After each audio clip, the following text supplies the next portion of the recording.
평소 궁금했던 건강 관련 정보를 의사 선생님과 함께 알아보는 시간, 경희의료원 닥터건강 톡톡입니다. 우리 뇌에는 호르몬 분비를 총괄하는 아주 중요한 내분비 기관이 있습니다. 바로 뇌하수체인데요. 이 콩알만큼 작은 뇌하수체가 문제가 생기면 호르몬이 너무 많이 분비되거나 부족해져 다양한 증세가 나타나곤 합니다.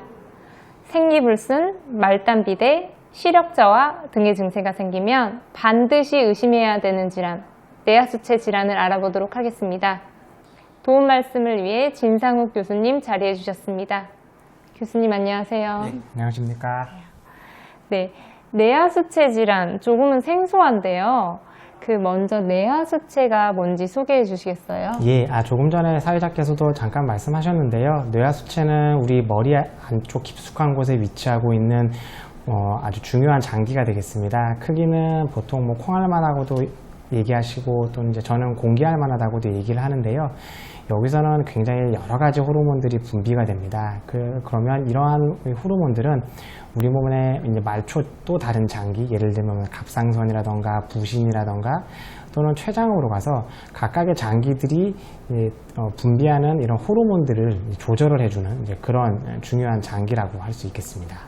그렇다면 뇌하수체 관련해서 어떤 질환이 있나요? 이제 보통 우리 이제 내분비 계통의 질환은 크게 두 가지로 나눠집니다. 하나는 어떤 특정 호르몬 하나가 너무 많이 나온다던가 아니면 또 어떤 경우에 너무 적게 나와서 이제 문제가 생기는 이제 그렇게 크게 두 가지로 나눌 수가 있겠는데요.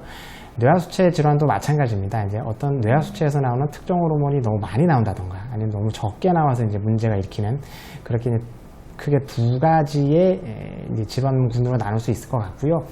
보통 이제 많이 나온다. 그러면 가장 대표적인 것이 잘 알고 계시는 이제 성장 호르몬이 많이 나오는 말단비대증이라고 하는 장기 질환이 되겠고요. 또 하나는 이 뇌하수체에서 나오는 가장 중요한 호르몬 중에 하나가 유죽분비 호르몬이라는 것이 있습니다.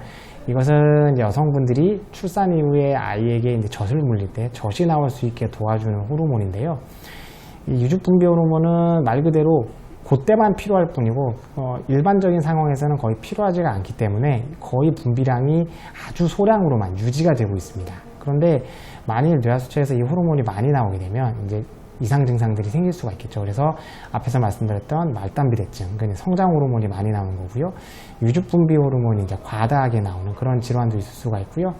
또 드물긴 하지만 쿠싱병이라고 해서 우리 몸 안에 스트레스 상황에서 많이 나오는 호르몬들이 있습니다. 근데 그 호르몬의 분비도 뇌하수체에 의해서 조절을 받는데 얘네들이 많이 나오게 되면 이런 스트레스 상황에서 호르몬, 이제 코티졸이라고 합니다만 얘가 부신이라는 장기에서 너무 많이 나오게 되고요. 그렇게 되면 생기는 병이 이제 쿠싱 증후군이라는 병이 있겠습니다. 반대로 너무 적게 나오는 병은 가장 대표적인 것이 뇌하수체에 어떤 질환이 있어서 그걸 수술적 치료로 이제 치료를 하는 과정에서 정상 뇌하수체의 기능이 떨어지게 되면 전반적인 호르몬들의 분비가 떨어지게 되거든요. 그렇게 해서 생길 수 있는 것으로 보고 우리가 이제 이 뒤에도 써 있습니다만 뇌하수체 기능 저하증이라고 하고요. 또 어떤 특정 호르몬이 안 나오는 경우, 또 대표적인 게 성장 호르몬이 안 나오는 경우에 우리가 성장 호르몬 결핍증이라는 표현을 씁니다. 그래서 소아일 수도 있고 성인일 수도 있고요. 그래서 이렇게 호르몬이 많이 나오는 경우, 적게 나오는 경우로 구분할 수가 있겠습니다. 앞서 뇌하수체 기능 저하증에 대해서 언급하셨는데요. 네. 뇌하수체 기능 저하증이 무엇인지 또 어떤 것들이 있는지 궁금한데요. 네, 뇌하수체에서는 여러 가지 호르몬들이 분비가 되는데요. 이런 호르몬들의 분비가 떨어지게 되면 이제 그것을 보고 우리가 기능 저하증이라는 표현을 씁니다. 근데 여러 가지 호르몬들이 하나나 두 개만 독립적으로 안 나오는 경우도 있고 전반적으로 모든 호르몬들의 분비가 다 떨어지는 경우가 있습니다. 그래서 이제 그런 것들을 좀 구분할 필요가 있고요. 어떤 호르몬들에 따라서 다 자기들이 하고 있는 역할들이 있기 때문에 호르몬 분비가 떨어지게 되면 당연히 그 역할을 수행할 수가 없게 되고 그로 인해서 여러 가지 증상들이 생기는 거죠. 대표적인 것이 성장 호르몬 결핍이 되면 아이들에게서 성장 호르몬 결핍이 되면 당연히 성장이 안 되니까 키가 안 큰다던가 이런 문제들이 생길 것이고 성인에게 있어서 성장 호르몬의 분비가 떨어지게 되면 성인에서의 성장 호르몬은 이제 여러 가지 대사적인 관리에 초점이 맞춰지게 됩니다. 예를 들면 뭐 혈당 관리라든가 뭐 혈압 관리 또는 뭐 뱃살 이런 이 허리 둘레 뭐 이런 것들에 영향을 미치게 되거든요. 그래서 이제 그런 것들이 이제 문제가 생기게 되고 근육량의 저하 뭐 이런 것들이 이제 동반이 될 수가 있고요.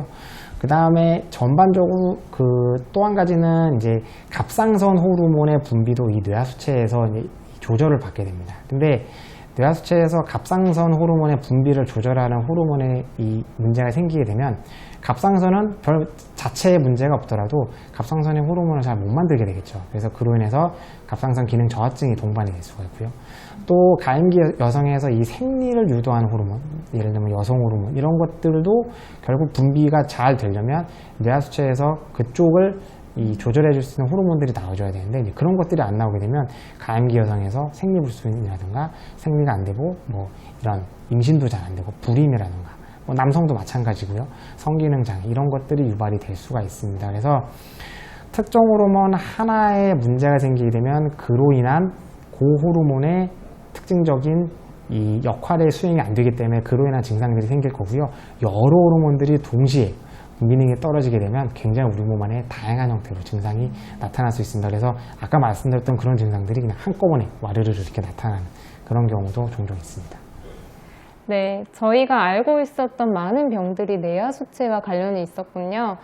네, 그럼 반대로 호르몬이 과다 분비됐을 때 나타날 수 있는 관련 질환은 무엇인지 또 치료법이 무엇인지 궁금한데요. 네. 보통 이제 호르몬이라는 것은 우리 몸 안에서 항상 적정 수준으로 유지가 돼야 되고 그보다 많거나 그보다 적게 되면 이제 문제가 생기게 됩니다. 이제 뇌하수체와 관련된 호르몬들의 과다 상황도 그와 유사하다고 말씀드릴 수 있겠는데요. 가장 그러니까 흔한 것부터 말씀을 들어보면 앞에 서두에서 잠깐 언급해드렸던 유주분비 호르몬의 과다 상태라고 말씀드릴 수 있겠습니다.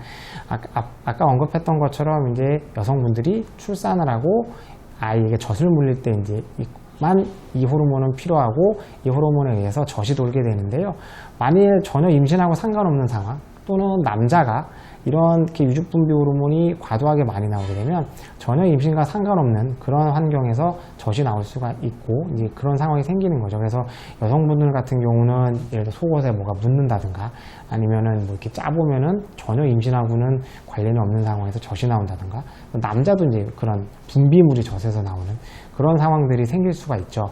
그리고 두 번째로는 이제 많이 흔하지는 않지만 성장 호르몬이 과도하게 분비되는 경우가 있습니다. 우리가 그걸 보고 이제 말단 비대증이라고 얘기를 하는데요. 뭐 가끔 TV에서 보면 뭐 거인증이라는 표현도 쓰고 그렇습니다. 이제 그거는 성장 호르몬이 과도하게 나오게 되는 그런 상황인데요. 이게 어렸을 때 성장판이 닫히기 전부터 그런 상황에 이 환자가 노출되게 되면 굉장히 키도 커지고 체격도 커지고 그런 상황이 생기는 반면에 어른이 되고 성장판이 닫힌 이후에 발병을 해서 호르몬이 나오게 되면 키는 커지지는 않지만 다른 장기들 예를 들면 턱이라던가 손끝, 발끝 이런 것들이 커지고 튀어나오고 두꺼워지고 이런 상황이 생길 수가 있습니다. 목소리도 막 두꺼워지고 이런 상황이 생길 수가 있고요. 이제 그런 것들을 우리가 말단 비대증이라고 말씀드릴 수가 있을 것 같고 그 다음에 이제 스트레스 호르몬 코티졸이라는 분비를 이제 코티졸이라는 호르몬은 우리 이제 콩팥 위에 있는 부신이라는 장기에서 분비가 되는데요. 그 코티졸이 나오기 위해서 또 뇌하수체에서도 특정 호르몬이 부신을 자극할 수 있도록 호르몬을 분비해야 되는데 얘네들이 많이 나오게 되면 코티졸이라는 호르몬이 이제 부신해서 많이 나오니까 또 그로 인해서 문제가 생기죠. 우리가 그런 병을 보고 푸싱 증후군이라는 표현을 씁니다. 그래서 가장 대표적인 게 유주분비 호르몬의 과다 상태, 말단 비대증, 푸싱 증후군. 뭐 그 외에도 몇 가지 더 있습니다만 그건 너무너무 드물기 때문에 이 세 가지 정도만 이제 언급을 해드릴 수 있을 것 같고요. 치료는 이제 앞에서 말씀드렸던 것처럼 원인을 파악하는 게 가장 중요합니다. 제일 대표적인 게 뭐냐면 콕이 생기는 거죠. 종양이 생기는데 이 종양이 특정 호르몬을 만들 수 있는 세포들로 구성이 되면서 우리 몸에 필요한 것보다 훨씬 더 많은 상태로 분비를 하는 겁니다. 그럼 어떻게 해야 되느냐? 그 종양을 제거를 해야죠. 그래서 그때는 이제 내과적 치료가 아니라 원칙은 신경외과 선생님과 상의를 해서 그 종양을 제거를 하는 겁니다. 근데 뭐 이렇게 머리를 막 까고 들어가는 그런 험상궂은 치료가 아니라 이 코 밑으로 이렇게 들어가는 치료고 이제 치료를 통해서 종양을 제거하게 되면 이제 그 호르몬의 분비가 떨어지게 되니까 호르몬 분비의 농도를 정상으로 만들 수가 있죠. 근데 예외적인 상황이 있는 게 유축 분비 호르몬입니다. 얘는 과도하게 분비되는 게 확인이 되고 이 분비하는 종양이 있는 게 확인이 되면 거의 대부분의 경우에서 수술보다는 예외적으로 약물로 씁니다. 약물 치료를 통해서 먹는 약을 쓰는 거죠. 먹는 약을 통해서 이제 치료를 하게 되면 분비도 줄어들고 종양 크기도 줄일 수 있는 그런 효과를 기대해 볼 수 있습니다. 네, 말씀 감사합니다. 지금까지 진상욱 교수와 함께 뇌하수체 질환에 대해 자세히 알아보았습니다. 뇌하수체 질환은 서서히 진행돼서 알아차리지 못하는 경우가 많은데요. 뇌하수체 기능 저하증이나 호르몬 과다 분비로 인한 증상이 의심된다면 반드시 병원을 찾아보시는 게 좋겠습니다. 경희의료원 닥터건강 톡톡 이것으로 마치겠습니다. 교수님 감사합니다.